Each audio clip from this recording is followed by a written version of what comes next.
रोजी मध्यरात्रीच्या 2:30 वाजता आम्हाला जळगाव जामोद नगर परिषदेच्या आवारामध्ये वन्यप्राणी बिबट असल्याची माहिती फोनद्वारे नागरिकांद्वारे कळवण्यात आली।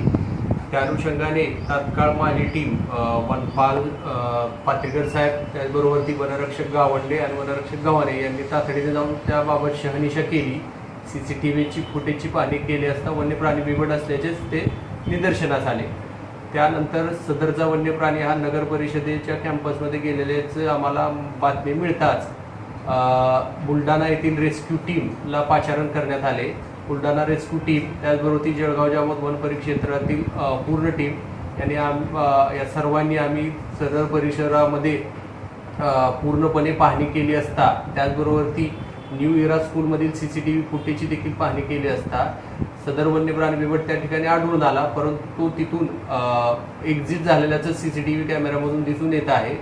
त्या अनुषंगाने प्राथमिकली एक अंदाज वर्तवत आम्ही आसपासचा पूर्ण परिसर पिंजून पाहिला असता, लोकांशी वार्तालाप केला असता कुठेही सद्यस्थितीमध्ये वन्यप्राणी बिबट आपल्याला दिसून आलेला नाही।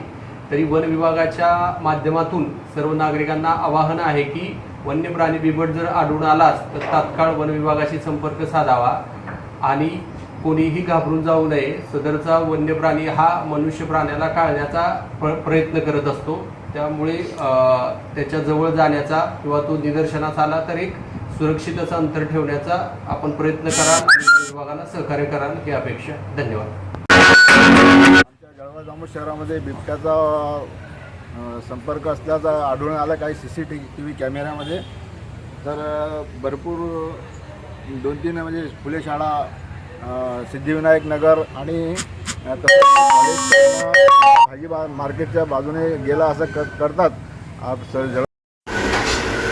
सायन दैनिक खबेश आमच्यासाठी जळगाव जामोद येथून विजय वानखेडे, तर बुलढाणा येथून अशोक जसवानी।